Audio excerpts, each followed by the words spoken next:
On peut se poser la question, pourquoi parler d'avancement physique dans un projet? Prenons l'exemple d'un parcours Paris-Marseille, d'une distance de 1000 km, avec une consommation 10 litres au 100 km, donc 100 litres d'essence prévue, et une durée de 10 heures. Si je vous dis que vous êtes déjà depuis 5 heures en voiture, vous pensez bien que vous aurez quelques difficultés à me dire où est-ce que vous en êtes en termes d'avancement dans votre projet.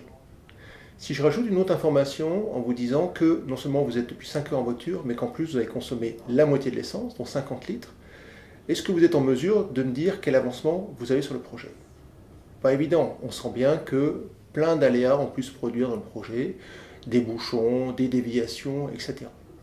Donc la seule information qui vous permet vraiment de connaître l'avancement physique, c'est le passage du panneau Marseille 500 km. Parce que là, vous savez que vous avez fait 500 km utiles sur votre distance de 1000 km au total.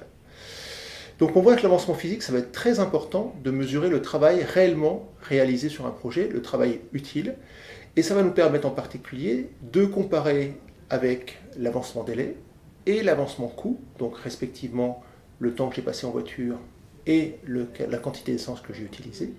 ce qui va nous permettre effectivement de mesurer est-ce que je suis en avance sur mon planning, est-ce que je suis en retard sur mon planning, est-ce que je suis en avance sur mon budget ou mon retard sur mon budget par rapport à cet avancement physique.